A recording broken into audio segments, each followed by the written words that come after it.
businesses that will perform the best are the ones that require little capital investment to facilitate inflationary growth and that have strong positions that allow them to increase prices with inflation.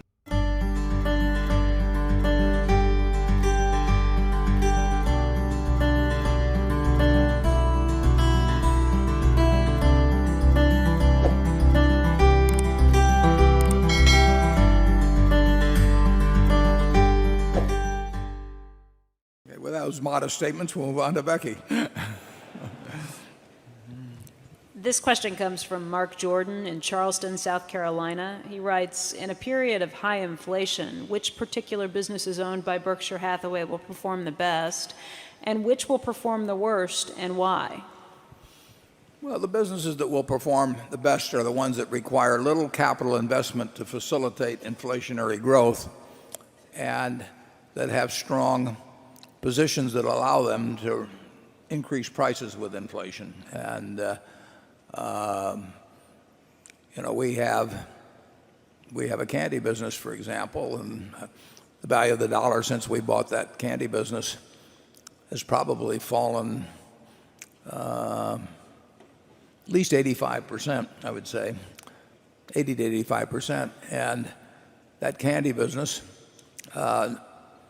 sells 75% more pounds of candy than it did when we bought it, but it has 10 times the revenues, and it doesn't take a lot more capital. So that kind of a business, any business that has enough freedom to price to offset inflation and doesn't require commensurate investment or huge investment to support it, will do well. Businesses like our utilities, which get, in effect, a bond-like return, but require, if you're going to build a generating plant, it costs twice as much per kilowatt hour of capacity, and all you're going to get is a fixed return, and yields on bonds go up, perhaps dramatically if you get high inflation, is not going to do that well in an inflationary period, just because it has certain aspects of a bond-like investment, and bonds generally are not going to do well in inflation. Charlie? Well, but like our insurance operations, our capital-intensive railroad business is certainly one of the best railroads in the world, and our utility operations are certainly one of the best utility operations in the world.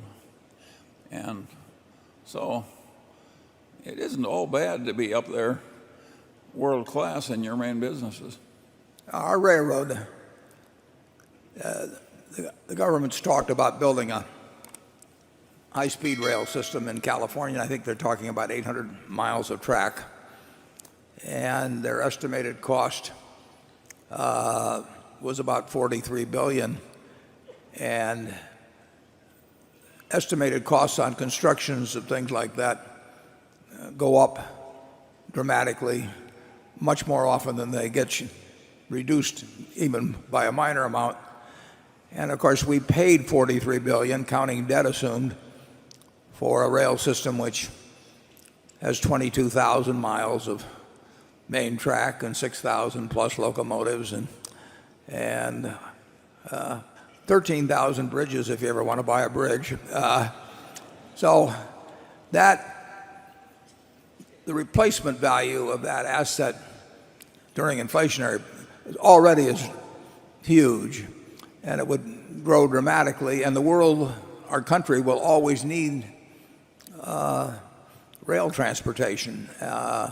So it is a terrific asset to own. I'll just leave it at that.